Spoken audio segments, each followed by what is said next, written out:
Greetings, family. Sister Shanice in the house. Welcome to another session on the African World Affairs channel. As you can see, we've got our brother Teacher Mitri in the house. We're doing a series on organic African paradigm. If you haven't already started watching the series, then please do. Today, we are going to be talking about how we as Africans are actually on the same frequency of nature, on the same frequency of the elements of nature. We're going to be homing in on the nature of ice, heat energy, nuclear energy, lightning nature, sound, chemical. You know what? Let me just ask Teacher Mitri to take the session away. Over to you, Teacher Mitri. Okay, excuse me.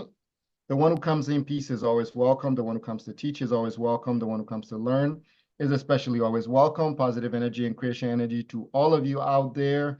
I would like to welcome you to another session of the African psychology, the dark psychology, or the black psychology school. So today we will be continuing the elemental nature. Now I'm going to put just a brief slide on so you guys can all get an idea of what the elemental nature looks like. But I'm gonna not use the slide so much. I'm just going to explain so you can actually get it. So this is all this document is a full document written on the elemental nature.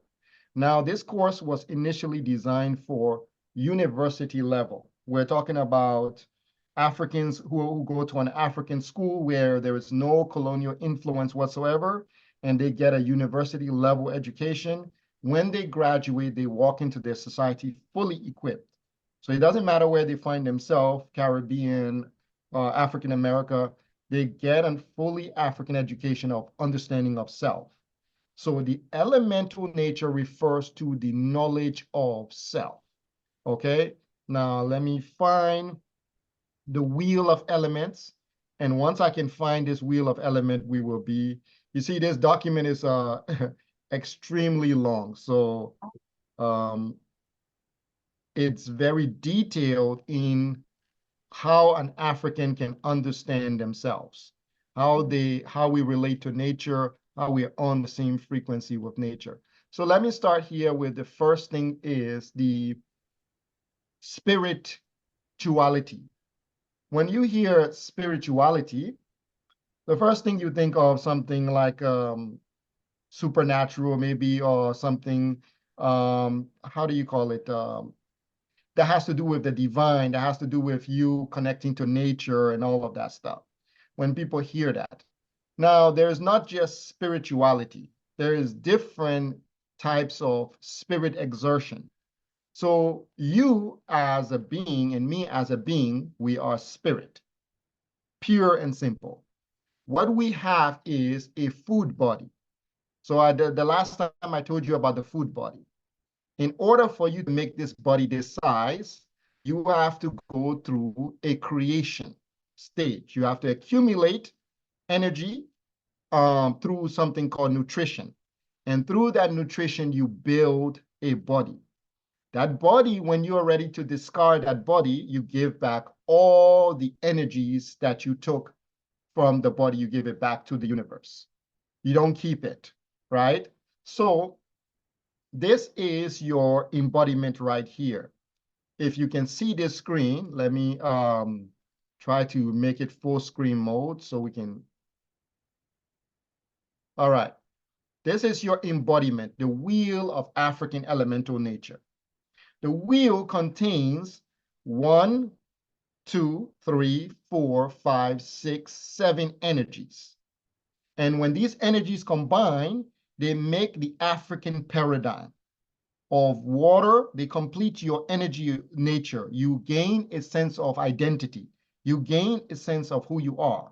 So someone else cannot come and kind of project into your mind, and then you receive it, and then you start to manifest what they project. It doesn't work like that.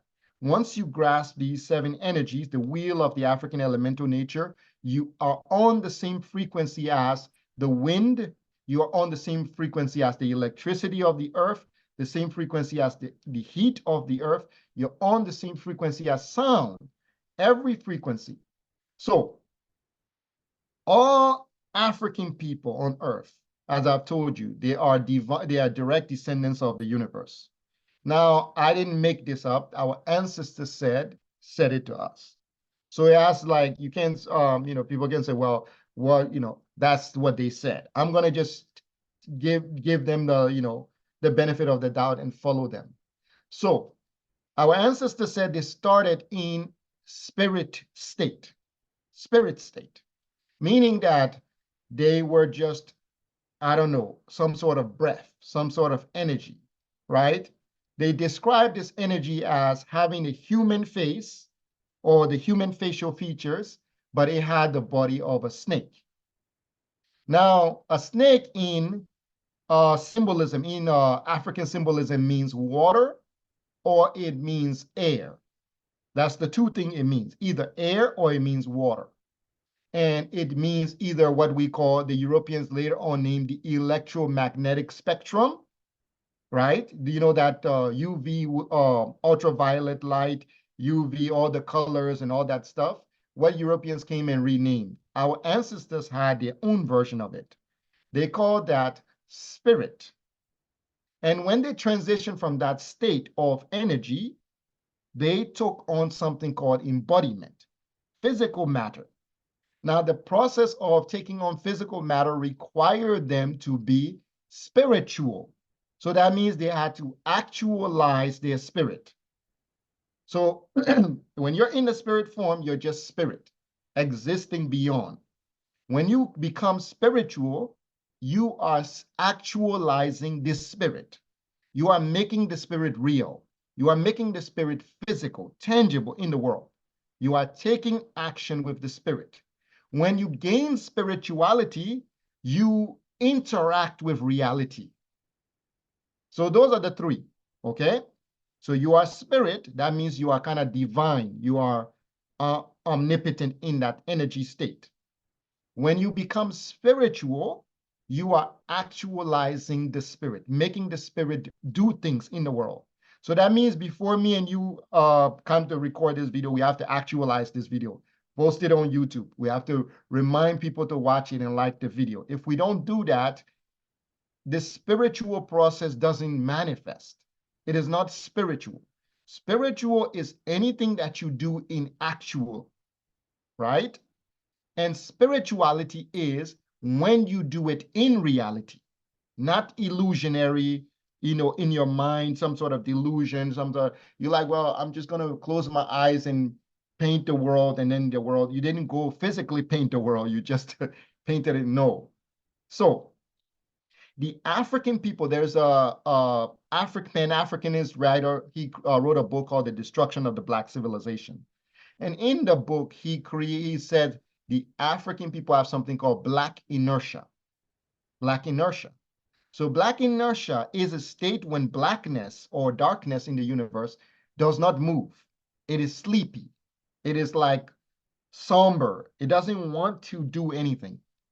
But even though this energy is powerful, even though this energy has spirit, spiritual, and spirituality, this energy is in a state of inertia. It's frozen. So the state we all begin with is the zero nature. Our first elemental nature is the zero nature. Now, it's not a bad nature. If you want to meditate, if you want to calm yourself down, you go into the ice nature to meditate, to turn off the world, to shut things down. You meditate. That is the zero nature. So this is the ice nature. You become like ice.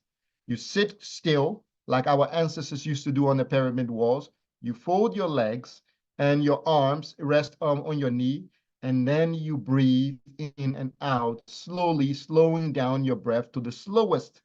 And then you quiet your mind. So you start to slow your thoughts down. So your thoughts are always moving. They never stop moving. So you slow your thoughts down to a small amount of thoughts. Then you are going to hear that voice that is quiet inside of you, the quiet one, the one who emanates from the divinity. That one is going to speak. But you're not going to get there if you are talking in your mind nonstop. You're thinking about the world. So you have to shut the world off. So that is what the zero nature of energy is. You must become zero. But you cannot stay zero, right? Ice, water is frozen, but water cannot stay frozen. Can you drink frozen water, Sister Shanice? No. You have to melt the water for you to drink. So now we have to go through ignition, an awakening. So our awakening, the ignition, is stirred by the thermal energy, the heat nature. So the heat nature, what we call the same frequency that the heat of the sun is on, we are on that frequency. The same frequency that the heat of the planet's core is on, we are on that frequency. The same frequency that the heat of volcanoes are on, we are on that heat frequency. We can generate thermal energy within our body, and that energy can charge our muscles. It can warm our muscles, and our muscles can begin to sweat. Our blood can burn oxygen.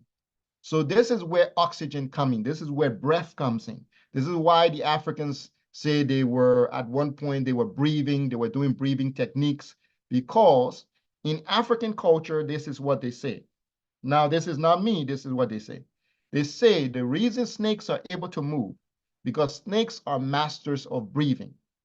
They absorb oxygen into their body, and they use that oxygen to move their muscles. So that's why a snake can able to erect his head. They are master. They are out of all the beings on the earth, they are the ones who mastered breath, oxygen. So they call them the fiery breath, because when they sting you one time, you burn. It feels like someone has exposed you to the hottest fire on earth. So their body is able to use the highest level of heat energy, oxygen or air. So this is the elemental nature of thermal energy. This gives us, if you want to translate this into simple English, we say this motivation. Remember, I told you the other day, there are 5 stages that you have to go through to ascend. Do you remember that, Sister Shanice? Yes, I do. Yeah. Inertia is where we begin. Yeah, Then that's we have to go achievement through steps. an awakening. Mm-hmm. And that awakening, we go through motivation, right? And then from motivation, we go to movement. From movement, we go to centralization. From centralization, we ascend to the heavens. Yeah. So African people, we can't just jump to the heavens and ascend. No, you have to go through a process, a procedure, right? You're in the state of inertia. The whole race, Marcus Garvey likes to call us the race. The whole Black race is in the state of the zero nature. We are now, this generation now, we have the thermal energy, the heat nature. Me and you are coming on here, motivating our people, using thermal energy, trying to spark the heat within them, trying to ignite a passion, desire, love, anger, anything we can find. We're grasping at them to awaken some sort of heat in them, to melt the ice from their body, from their spirit, so they can awaken. So when we successfully awaken an African, that African goes to the 180-degree nature. So there's the 0, the 45, the 90-degree nature, and the 180-degree nature. So the 180-degree nature is building the intelligence of the African. Going back to the nuclear energy, everything in the universe has a nucleus, right? In the atom theory, in atomic theory, the atoms have a nucleus called a proton and an electron. It's at the center of their nucleus. The rest of the atom is just empty space, darkness, just darkness. But at the nucleus, there is a proton and electron. If you go to you who are sitting here, you go to the doctor will tell you, say you have something in your biology called cells. And at the center of every cell, there is a nucleus. That nucleus is where your DNA, your library, your memory is. inside of that. And when the cell jettisons the nucleus, when the nucleus leaves the cell, like, when a human being dies, and our nucleus leave our body, and our body stays behind. The same thing happens inside your body. When your cell is old, it's done, it can no longer replicate. It jettisons, that means it ejects the nucleus, and then the water body, the elemental body dies. The elemental body comes all the way and becomes a layer of skin on your body, a layer of skin. So some of your skin is going to flake off and new skin is going to grow, right? And those skin are the original cells that were in your body that became your skin through the passage of your existence. So the skin you have today is not the same skin that you had when you were little. Gradually, the cells have come and they have died. They jettison the souls, the nucleus, and every time they jettison the nucleus, they made your skin and they expanded and expanded. And this is how life is. When we die, the same process occurred to us. We jettisons our spirit and the body goes to form the layers of the earth. The spirit goes to form the outermost layer of the soul. So the nucleus goes to the brain. After it's jettisoned, goes to the brain to become a brain cell.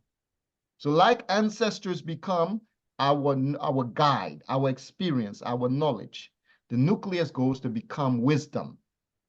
So it doesn't just die.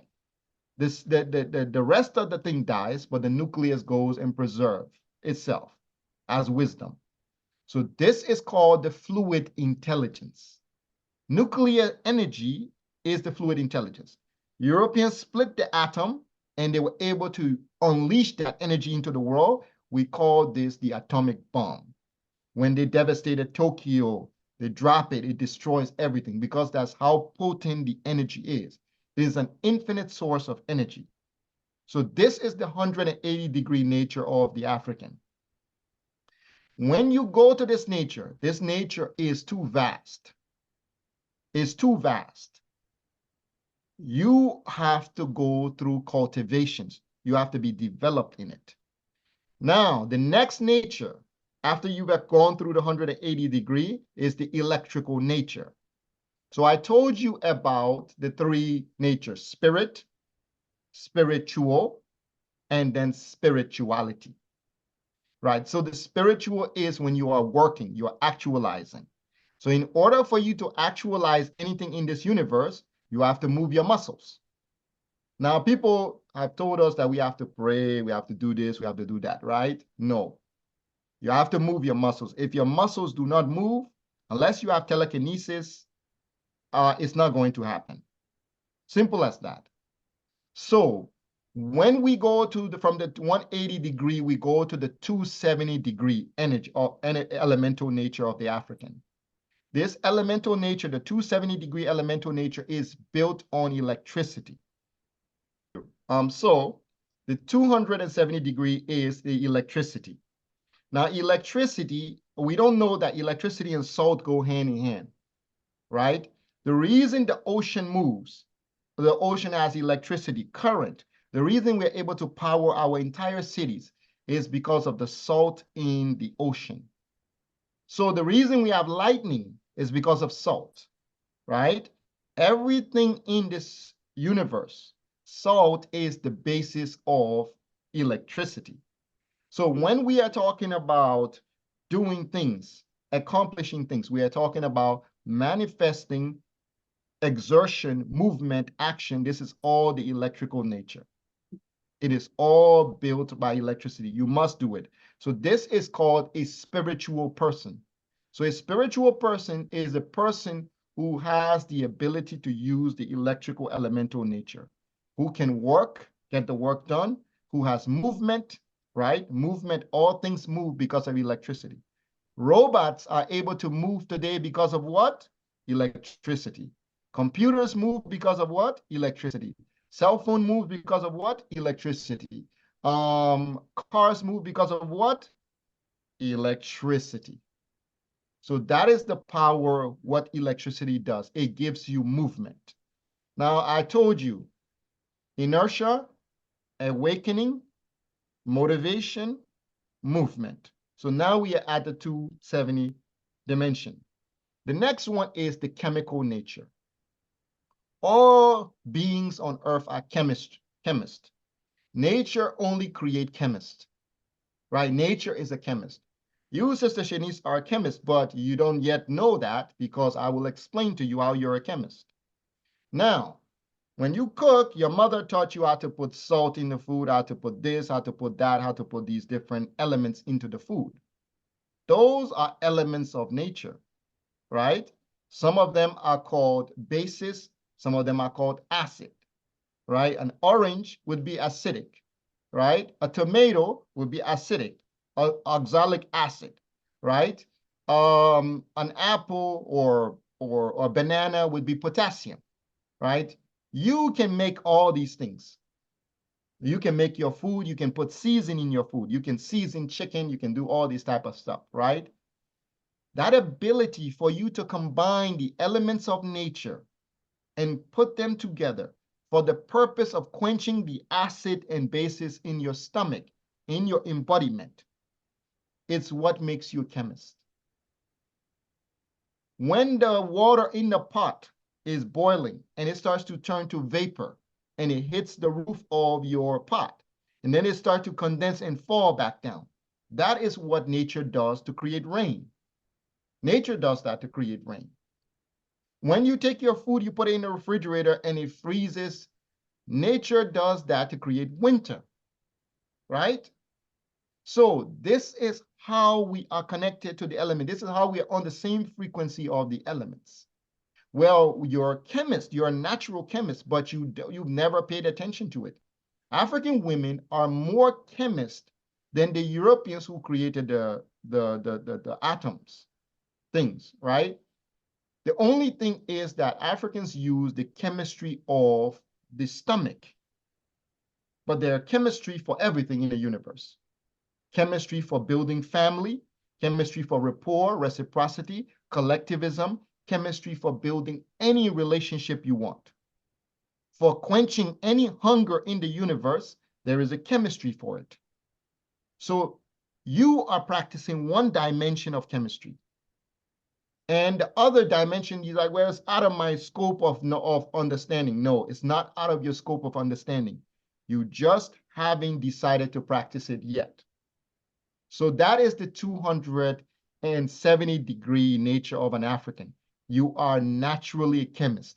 So chemist, chemet comes from chemist, dark mystery, black mystery. So chemet doesn't mean black land. Chemet means black mystery, dark mystery, right? Dark mystery, the owl, you see the owl in the name, in the word chemet. There is an owl or priest, right? You see the priest in the title when you're writing the hieroglyph for Kemet, there's an owl in the name. In the name, there's an owl. The owl is a priest.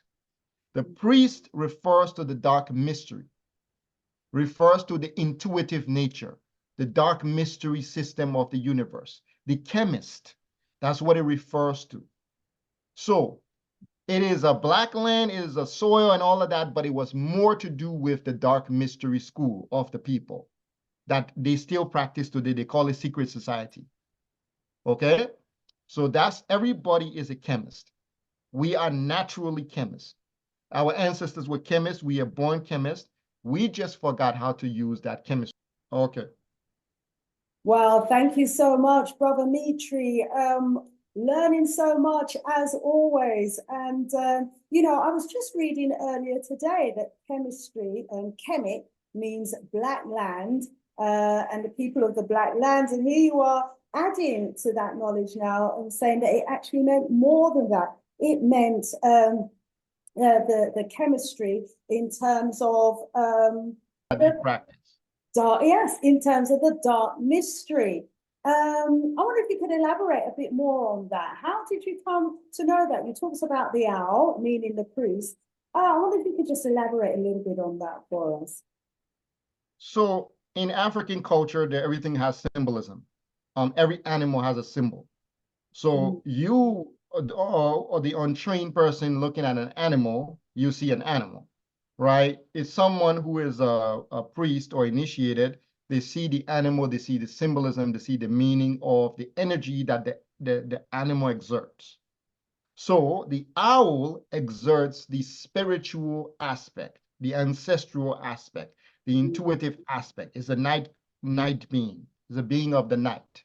It's a being of perception, right? The owls can see good in darkness. So because it's a being of perception and it's in that dark, it was associated with Asar. It was associated with Asar. Is this the Asar is same Horus bird, the owl? Or the are owl they is not Horus. Horus more is to do with the sun, the day, right? The radiance aspect of you. But this aspect of you, remember, everything there's duality, right? There's the light aspect of you, which would be the Horus, and then there's the dark aspect of you, which would be that intuitive nature, that part of you which goes beyond. Now, the original owl, right? The original owl means intuition, it means the underworld, it means the spirit, it means the moon. It has a lot to do with the night aspect of existence. The night aspect of existence has to do with the spiritual, the mysteries system of Kemet. That's why the owl is always used the word M. The word M, it always alludes to darkness or blackness. In the hieroglyph, every time you see the word M, it alludes to blackness or darkness. Min, you know Min, the black god, right? You've seen Min, right? M-I-N, black, fully black Asar. The word M Ilu is an owl. If you are going to spell his name, you would use an owl for the M. So the owl is always where there is a black, something black has to do with it. So it represents, the animal as a whole represents the intuitive nature. Okay? So like I told you, the elephant represents the womb. And I told you that the leopard represents the executioner, right? The warrior, the part who, the killer. Because in nature, the leopard is the only animal that has no pity. It will kill anyone. So in Africa, people think the leopard is the king. The leopard is not the king. The leopard is the judgment, the one who comes to pass judgment. That means after you encounter the leopard, you are going to face death, right? So that's why on Kemet, there's the lion. The lion is different. The lion doesn't just kill anything. The lion is a thinking being, you know. The leopard is a soldier trained to kill, a general, right? The lioness represents to that protective aspect, that collective working together, right? And that's what they do in nature. So every animal has a spirit nature, an actual thing that they do in nature, a spirituality.